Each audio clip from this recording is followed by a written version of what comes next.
Bonjour et bienvenue dans ce nouvel épisode de l'Église Ensemble. Aujourd'hui, on se retrouve avec le pasteur René Folz, qui va nous partager une prédication qui a pour titre « L'Esprit Saint à bon marché ». Si vous avez des questions, je vous invite à les poser dans le chat. Un pasteur vous répondra. Je vous dis à tout à l'heure et bon visionnage.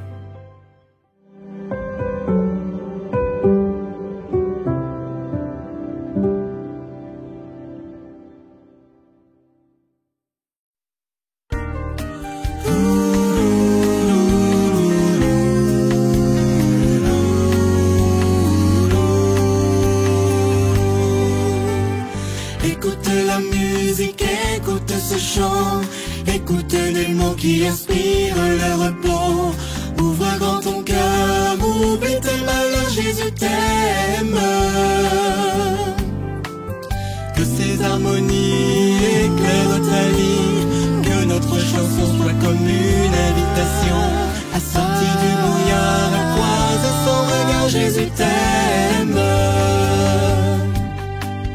Solitude, indifférence, désespoir ou violence, veux-tu trouver dès aujourd'hui la réponse à tes soucis? Écoutez la musique, écoutez ce chant, écoutez des mots qui inspirent le repos. Ouvre grand ton cœur, oublie tes malheurs, Jésus t'aime. Que ces harmonies éclairent ta vie, que notre chanson soit comme une invitation à sortir du brouillard, à croiser son regard, Jésus t'aime. Au milieu d'un monde gris, l'avenir te sourit. Veux-tu suivre dès aujourd'hui le chemin d'une autre vie? Écoute la musique, écoute ce chant, écoute les mots qui inspirent le chant. Ouvre grand ton cœur, oublie tes malheurs, Jésus t'aime. Écoute la musique, écoute la musique, écoute la musique, écoute la musique, écoute la musique.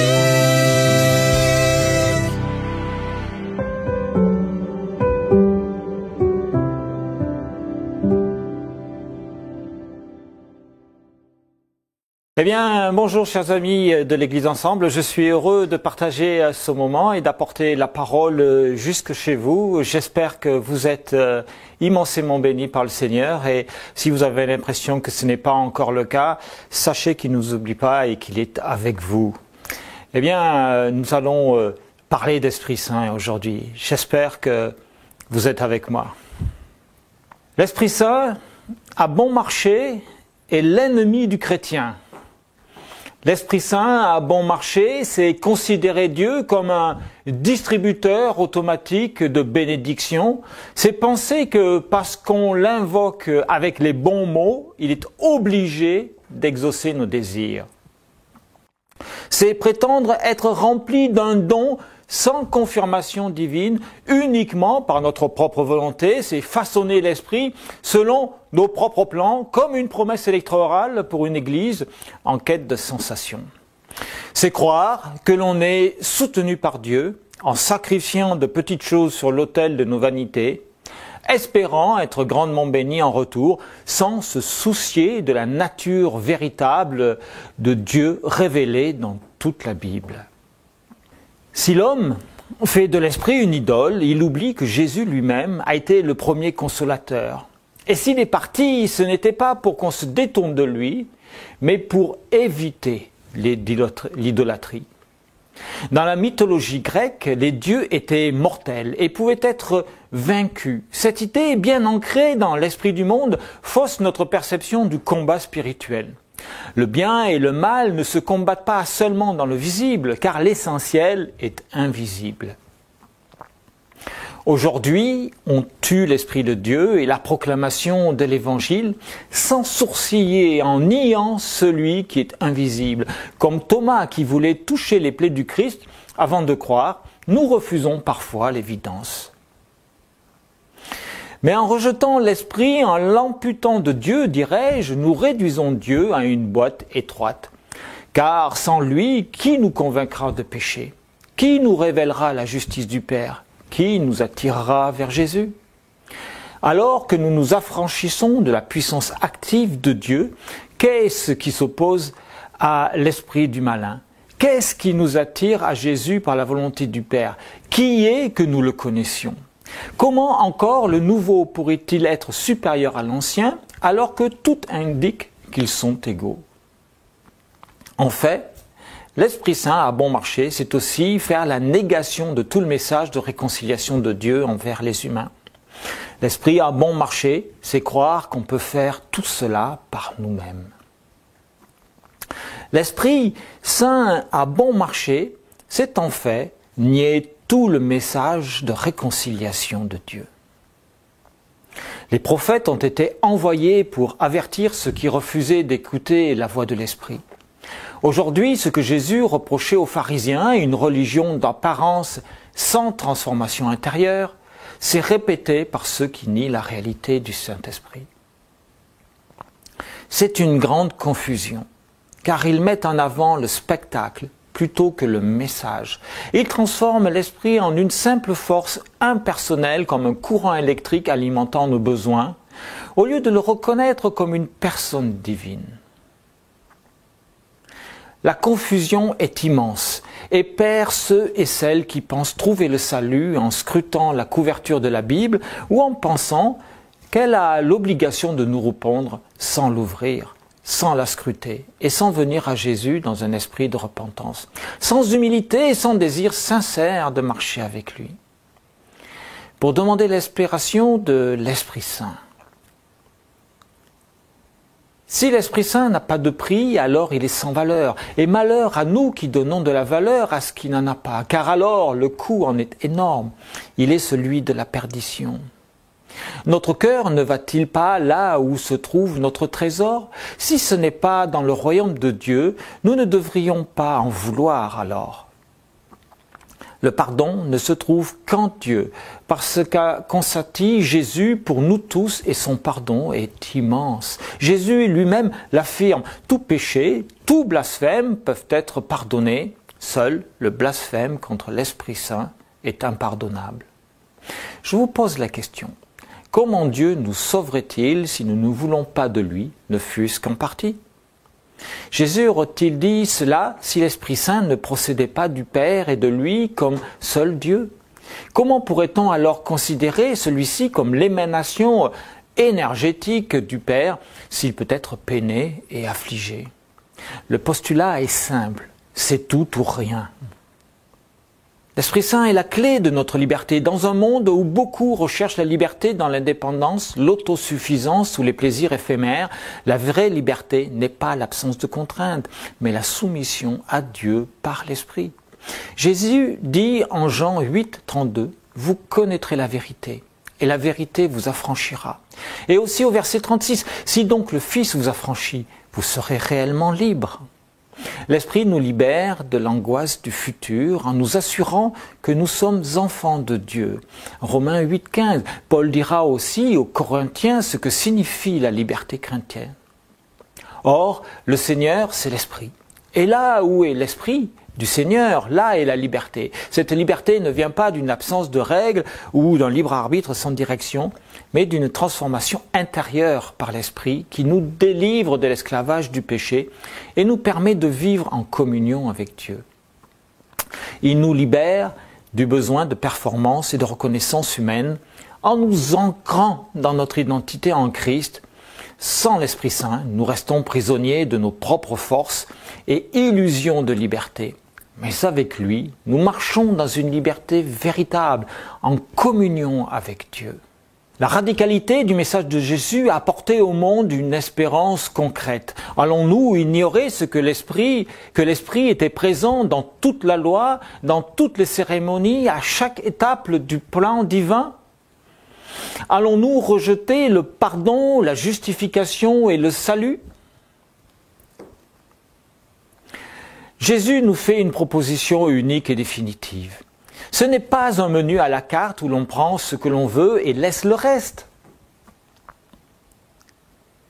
Aujourd'hui encore, plus que jamais, le salut est un cadeau à prendre dans son entier. Dieu n'est pas morcelé. L'Esprit Saint n'est pas un morceau de Dieu. Jésus n'est pas un autre que le Père. Ils sont un et leur message ne change pas. L'Évangile éternel. 3 personnes, mais une seule voix, un seul message, un seul salut, une seule grâce. Depuis le commencement, l'Esprit est présent, créateur, vivifiant, protecteur aussi. Il était là à la création. Il a rempli Moïse et les anciens, en Nombre 11, du verset 25 à 29. Il a donné la sagesse à Josué. Il a parlé par les prophètes. Il a transporté Élie. Il a été annoncé par Joël comme devant répandre sur toute chair. Il a permis la naissance de Jésus en Marie. Il est celui par lequel nous sommes baptisés aujourd'hui. Mais la bonne nouvelle, c'est que l'Esprit Saint n'est pas un luxe inaccessible, ni une force à manipuler.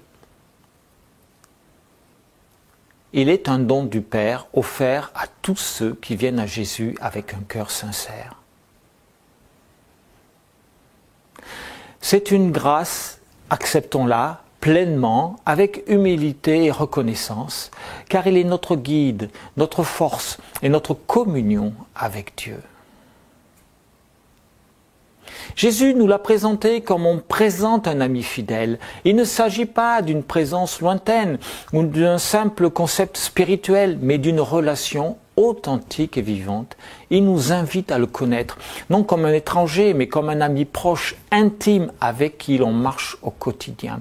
Et comme tout véritable ami, Jésus nous présente à un autre ami, l'Esprit Saint. Ce n'est pas inconnu, ni une force impersonnelle, mais une présence bien réelle qui veut nous accompagner, nous enseigner et nous guider. Un ami véritable ne nous abandonne jamais. Un ami véritable se tient à nos côtés, dans la joie comme dans la détresse. L'Esprit Saint est cet ami envoyé par le Père qui demeure avec nous éternellement. En Jean 14, versets 16 à 17, proclame « Et moi, je prierai le Père, et il vous donnera un autre consolateur, afin qu'il demeure éternellement avec vous, l'Esprit de vérité que le monde ne peut recevoir, parce qu'il ne voit point et ne le connaît point. Mais vous, vous le connaissez, car il demeure avec vous, et il sera avec vous. » Jésus nous ouvre la porte d'une amitié divine. Il ne veut pas que nous restions seuls. Il nous invite dans une communion où l'Esprit Saint devient notre ami, notre soutien, notre guide et notre force. Si Jésus t'appelle son ami, accepteras-tu de recevoir celui qui t'envoie? Si l'Esprit Saint veut marcher avec toi, le laisseras-tu entrer? L'Esprit t'appelle comme Jésus l'a fait de son temps. Viens et reçois-le. Dans Luc 4, du verset 18 à 19, il est dit « Jésus proclame la libération des opprimés ». Il reprend les paroles d'Ésaïe pour annoncer la libération de nos oppressions. C'était là toute la raison pour laquelle Dieu lui-même est venu comme un être humain. Il nous offre son destin pour briser les chaînes de ceux qui sont prisonniers du péché. Sa puissante déclaration de la survenance d'un esprit de grâce et de libération est le signal pour nous qu'en sa présence, tout est possible, absolument tout est possible. Ce message n'est pas une condamnation, mais une déclaration de liberté pour tous ceux qui acceptent de marcher dans l'esprit. L'esprit qui agissait avec force dans le corps et l'esprit de tous ceux qu'il croisait et accompagna Jésus en lui permettant de faire le lien entre lui et le Père tout au long de ses périples. Lorsque Jésus a retrouvé toutes ses prérogatives divines, après la résurrection, il a envoyé ses disciples vers leur destinée en leur promettant l'Esprit Saint comme lui-même l'avait reçu au baptême. À la Pentecôte, cette promesse fut accomplie. Aujourd'hui, nous sommes les héritiers de cette effusion. L'Esprit Saint est le sceau de la présence de Dieu dans tous les âges de l'humanité pour que l'Évangile devienne une réalité pour tous. Son prix, le sacrifice du Christ. Un sacrifice que Dieu s'est infligé à lui-même, afin que tous ceux qui aiment Jésus aient la vie éternelle. L'Esprit Saint n'est pas bon marché. Lorsque vous attendez à son action dans vos intercessions et prières et que vous lui réclamez tout et n'importe quoi, ayez cette image en tête, Jésus mourant pour la rédemption de nos péchés, de vos péchés, et ressuscitant pour pouvoir nous confier à ses bons soins, lui qui l'a accompagné jusqu'à la croix. Nous devons alors nous interroger sur la réalité que nous voulons donner à l'Esprit Saint dans nos existences individuelles, car il n'est pas un outil à notre service, mais le maître outilleur qui choisit ses ouvriers. Sa seule raison d'être parmi nous, l'amour divin et le plan du salut. Alors, que faire maintenant, me direz-vous? La seule raison de sa présence est sa volonté et l'amour divin de nous faire entrer tous dans le plan du salut, qui est la vie éternelle. Si Dieu ne tarde pas à venir, mais qu'il use de patience, afin que le plus grand nombre soit sauvé, nous dit Pierre, il est de notre devoir de nous soumettre à sa présence, non pas de la contrainte, mais par un amour réciproque, une acceptation totale. Car si le salut nous est offert par grâce, alors vivre dans l'esprit est un engagement, un appel.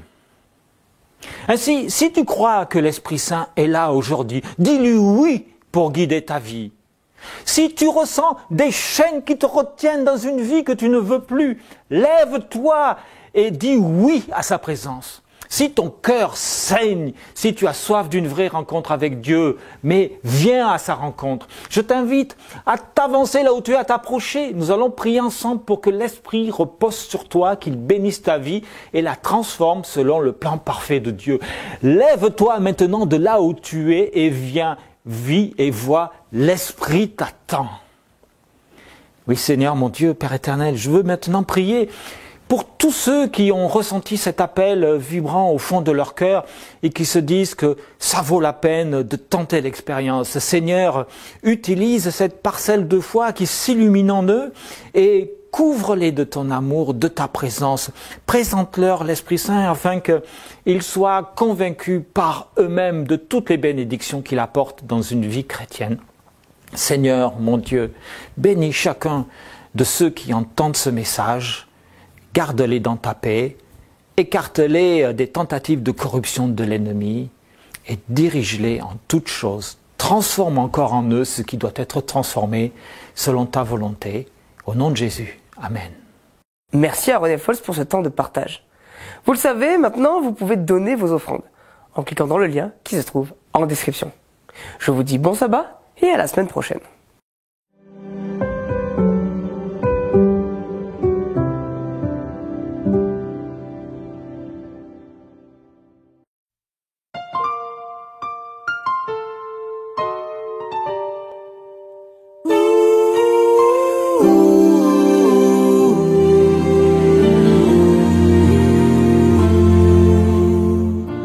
Saint-Esprit, viens dans nos vies. Nous sommes ici réunis pour chanter, louer ton nom. Toi qui es fidèle et bon dans ton grand amour. Seigneur, tu nous entoures jour après jour. Seigneur, remplis-nous de ton esprit. C'est toi qui nous l'as promis. Aujourd'hui, viens habiter en nous. Seigneur, oui, que nous soyons guidés par l'esprit de vérité. Dans nos cœurs, tu as ta demeure, Seigneur.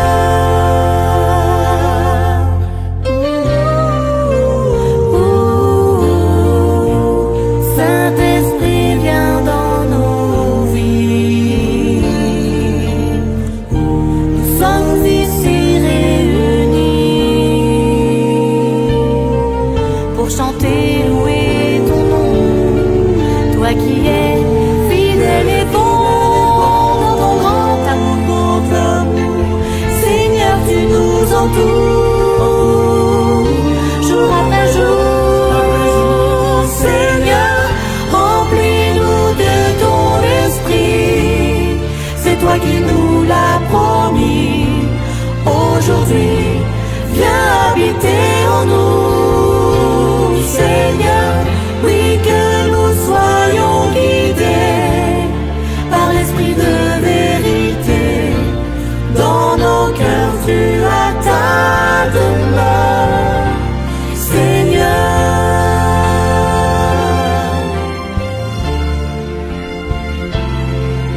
Tu as